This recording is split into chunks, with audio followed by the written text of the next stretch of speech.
Jepang, Jepang, Jepang. Mungkin di antara kalian banyak banget ya yang suka sama Jepang. Bahkan mungkin punya cita-cita pengen ke Jepang, negara yang secara pembangunan dan ekonomi kreatifnya yang sangat maju. Dan dengan segala hingar-bingar industri hiburannya. Jepang yang menjadi top of mind untuk negara Asia memang selalu menyimpan segala keindahannya. Dan juga tentunya banyak aset onechan-onechan cantik ya di sana. Tapi di balik semua kemewahan dan pop culture-nya yang menarik, Jepang mempunyai satu sisi yang sangat gelap dan kelam. Jadi tingkat stres di Jepang itu sangat tinggi, bro. Bahkan Jepang menduduki negara tertinggi dengan tingkat stres nomor 1 di dunia loh. Nomor 1, gila. Banyak faktor yang menyebabkan tingkat stres ini. Salah satunya adalah budaya kerja yang berlebihan.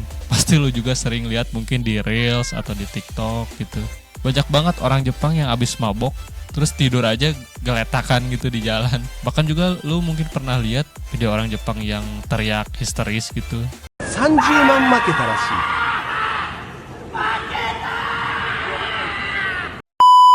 Selain tingkat stresnya yang tinggi, Jepang pun menjadi negara dengan rasio bunuh diri yang sangat amat tinggi. Selain semua yang udah kita bahas tadi, Jepang juga memiliki beberapa kasus pembunuhan yang sangat gelap. Bahkan sampai pelecehan dan pedofilia. Dalam kasus ini, kita akan bahas Kaoru Kobayashi, sang psikopat, pedofilia, pembunuh yang sangat keji. Salah satu kasus kriminal yang paling mengerikan di Jepang. Seorang pedofil yang menculik, membunuh, melecehkan, hingga mengirimkan foto korban kepada ibunya. Gila, sadis banget gak sih? Yang menjadi korban pada kasus ini adalah seorang anak bernama Kaede Ariyama yang masih berusia 7 tahun. 7 tahun loh dan udah gila emang si Kaoru itu. Jadi si psikopat Kaoru ini lahir pada tanggal 30 November 1968 di Sumiyoshi-ku, Osaka. Jadi si Kaoru ini dari kecil dia emang udah menunjukkan sifat-sifat menyimpangnya. Dari kecil tuh emang udah aneh nih dia. Jadi sebelum kasusnya Kaede Ariyama yang bocil 7 tahun ini, dia itu sebelumnya masih punya kasus-kasus lain loh. Kobayashi sudah memiliki catatan kriminal sebagai predator seksual. Pada tahun 1989, ia pernah dihukum karena melecehkan 8 anak di bawah umur. Gila, 8 anak aja. Hukuman penjara 2 tahun yang dijatuhkan saat itu ditangguhkan, memungkinkannya bebas tanpa pengawasan ketat. Nah, setelah di penjara itu, si Kaoru itu nggak kapok-kapok. Dia masih aja ngelakuin tindakan kejahatannya. Pada Oktober 1991, ia kembali berulah dengan menculik dan membunuh seorang anak perempuan berusia 5 tahun. Udah gila emang ini orang. Kali ini dia dijatuhi hukuman 3 tahun penjara dan dibebaskan pada 1996 setelah menjalani masa tahanan. Setelah bebas, ia tidak menunjukkan tanda-tanda rehabilitasi. Jadi pas bebas itu dia ya kayak nggak tobat gitu. Ia hidup sebagai pekerja serabutan, termasuk menjadi pengantar koran untuk surat kabar Mainichi Shimbun, sebuah pekerjaan yang memberinya akses untuk berkeliaran di lingkungan perumahan tanpa menarik banyak perhatian. Kejadian mengerikan ini terjadi pada 17 November 2004 di Nara, Prefektur Nara, Jepang. Korban Kaede Ariyama adalah seorang siswi kelas 1 SD yang sedang berjalan pulang dari sekolahnya, sekolah dasar Tomio Minami. Sekitar pukul 13.50 waktu setempat, Kobayashi yang saat itu berusia 35 tahun melihat Kaede sendirian dan memutuskan untuk menculiknya. Dengan memanfaatkan posisinya sebagai pengantar koran yang terkenal di daerah tersebut, ia diduga memikat Kaede untuk mengikutinya. Freak banget anjir emang. Kobayashi membawa Kaede ke apartemennya di kota Sango yang berjarak sekitar 10 km dari lokasi penculikan. Di sana ia melakukan pelecehan seksual terhadap anak tersebut. Setelah ia puas dengan melecehkan Kaede, ia membunuh Kaede dengan cara menenggelamkannya di bak mandi. Tidak berhenti sampai di situ, Kobayashi kemudian memutilasi tubuh korban, memotong-motongnya menjadi beberapa bagian. Ia menggunakan ponsel milik Kaede untuk mengambil foto-foto yang telah dimutilasi tersebut. Dalam tindakan yang semakin sadis dan provokatif, Kobayashi mengirimkan foto-foto tersebut melalui email ke ponsel ibunya Kaede bersama pesan yang menghina dan mengejek keluarga korban. Ia juga mengirim pesan serupa ke adik Kaede.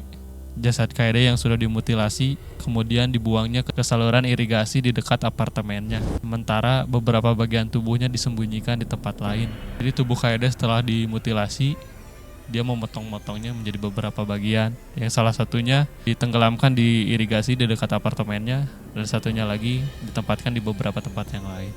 Emang udah sadis anjir Kobayashi ini. Pada akhirnya setelah menerima foto-foto tersebut, keluarga Kaede melaporkannya ke polisi. Ke polisi atau ke damkar? Polisi Jepang dong. Keluarga Kaede melaporkan kehilangan anaknya pada sore hari tanggal 17 November 2004 setelah ia tidak pulang dari sekolah. Polisi mulai melakukan pencarian besar-besaran. Tetapi petunjuk awal justru datang dari email yang sangat mengirimkan yang ditujukan kepada keluarga korban. Dengan melacak sinyal ponsel Kaede, polisi berhasil menelusuri titik lokasi Kobayashi. Gercep dong polisi Jepang. Beda sama polisi di negara mana? Pada 30 Desember 2004, Kobayashi ditangkap di apartemennya tanpa perlawanan. Jadi dia udah pasrah gitu ya.